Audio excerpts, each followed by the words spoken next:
বহু বছর আগে বনি ইসরায়েলের এক ব্যক্তির জরুরি প্রয়োজনে 1000 স্বর্ণমুদ্রার খুব দরকার হলো।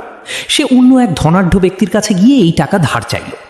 ধনাঢ্য ব্যক্তিটি বলল, আমি তোমাকে টাকা দেব, তবে এমন একজন সাক্ষী নিয়ে এসো যাকে আমি চিনি। ঋণ প্রার্থনাকারী ব্যক্তিটি উত্তর দিল, সাক্ষী হিসেবে আল্লাহই যথেষ্ট। ধনাঢ্য ব্যক্তিটি তার কথায় মুগ্ধ হয়ে বলল, ঠিক আছে, তাহলে একজন জামিনদার, গ্যারেন্টার নিয়ে এসো, যে তুমি টাকা ফেরত না দিলে দায়ী থাকবে। ব্যক্তিটি আবারও উত্তর দিল, জামিনদার হিসেবেও আল্লাহই যথেষ্ট। ঋণদাতা ব্যক্তিটি তার এই গভীর ঈমান ও আল্লাহর প্রতি বিশ্বাস দেখে অভিভূত হয়ে গেল। সে কোনো কাগজের চুক্তি বা দুনিয়াবি সাক্ষী ছাড়াই তাকে নির্দিষ্ট মেয়াদের জন্য 1000 স্বর্ণমুদ্রা ধার দিয়ে দিল। টাকা নিয়ে ব্যক্তিটি নদী পার হয়ে অন্য একটি দেশে নিজের ব্যবসায়িক কাজে চলে গেল। সেখানে ব্যবসা করে সে প্রচুর লাভ করল এবং নির্ধারিত সময়ের আগেই 1000 স্বর্ণমুদ্রা গুছিয়ে ফেলল। এবার ঋণদাতার টাকা সময় মতো ফেরত দেওয়ার জন্য সে সমুদ্রের ঘাটে এসে জাহাজের খোঁজ করতে লাগলো। কিন্তু দুর্ভাগ্যবশত সেদিন কোনো জাহাজ বা নৌকা সেই দেশের দিকে যাওয়ার জন্য ছিল না। দিন গড়িয়ে বিকেল হতে চলল, অথচ কোনো উপায় দেখা যাচ্ছিল না। এদিকে নির্দিষ্ট মেয়াদের দিনটি আজই শেষ হয়ে যাচ্ছে।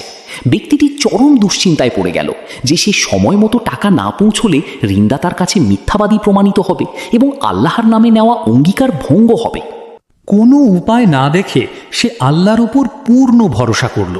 সে সমুদ্রের পাড়ে পড়ে থাকা একটি ভারী কাঠের গুঁড়ি বা টুকরো নিল এবং তা কুড়াল দিয়ে কেটে ভেতরে একটা গর্ত তৈরি করল।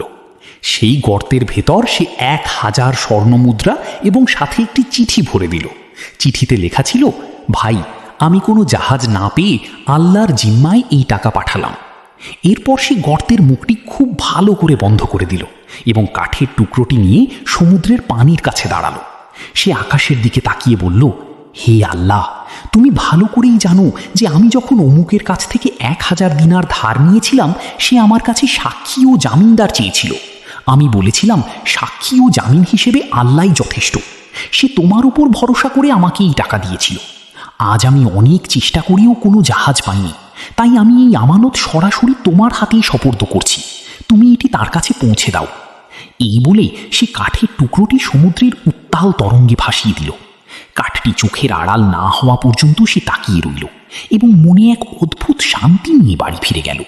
এদিকে অন্য দেশে নির্দিষ্ট দিনে ঋণদাতা ব্যক্তিটি সমুদ্রের পাড়ে এসে দাঁড়িয়েছিল এই আশায় যে আজ হয়তো তার টাকা নিয়ে কোনো জাহাজ আসবে। দূর দিগন্তে কোনো জাহাজ না দেখে সে যখন হতাশ হয়ে বাড়ি ফিরে যাচ্ছিল, তখন হঠাৎ সমুদ্রের ঢেউয়ের সাথে একটি কাঠের টুকরো ভেসে এসে তার পায়ের কাছে লাগলো। সে ভাবল, আজ তো টাকা পেলাম না, অন্তত এই শুকনো কাঠটি বাড়ি নিয়ে যাই, খড়ি হিসেবে রান্না করার কাজে লাগবে। সে কাঠের টুকরোটি কাঁধে করে বাড়ি নিয়ে এলো। বাড়িতে এনে যখন সে কাঠটি কাটার জন্য কুড়াল দিয়ে আঘাত করল, অমনি কাঠটি 2 ভাগ হয়ে গেল এবং তার ভেতর থেকে ঝনঝন করে চকচকে 1000 স্বর্ণমুদ্রা ও সেই চিঠিটি বেরিয়ে এলো। সে অবাক ও স্তব্ধ হয়ে আল্লাহর কুদরত দেখতে লাগলো। কিছুদিন পর যখন অনুকূল আবহাওয়া হলো, তখন ঋণগ্রহীতা ব্যক্তিটি অন্য একটি জাহাজে চড়ে আরও 1000 স্বর্ণমুদ্রা নিয়ে ঋণদাতার বাড়ি এসে হাজির হলো। সে অত্যন্ত লজ্জিত হয়ে বলল, ভাই, আল্লাহর কসম, আমি নির্দিষ্ট দিনে আসার জন্য আপ্রাণ চেষ্টা করেছি, কিন্তু কোনো জাহাজ পাইনি। এই নিন আপনার 1000 দিনার। ঋণদাতা ব্যক্তিটি মৃদু হেসে জিজ্ঞেস করল, তুমি কি এর আগে আমার উদ্দেশ্যে কোনো মাধ্যমে কিছু পাঠিয়েছিলে? ব্যক্তিটি বলল, আমি তো বলি যে আমি কোনো জাহাজই পাইনি, তাহলে পাঠাবো কিভাবে? তখন ঋণদাতা ব্যক্তিটি আনন্দের অশ্রু মুছে বলল, তোমার আর টাকা দিতে হবে না ভাই। তুমি আল্লাহর জিম্মায় কাঠের টুকরোতে করে যে টাকা পাঠিয়েছিলে, আমার সেই আল্লাহ তা হুবহু আমার কাছে পৌঁছে দিয়েছেন। তোমার সততা ও বিশ্বাস কবুল হয়েছে। এই টাকা তুমি নিরাপদে বাড়ি নিয়ে যাও। এই নতুন গল্পের মূল শিক্ষা, আল্লাহর ওপর ভরসা, তাওয়াক্কুল। কেউ যদি খাঁটি অন্তরে আল্লাহকে সাক্ষী ও জামিনদার বানায়, তবে আল্লাহ নিজে তার দায়িত্ব নেন।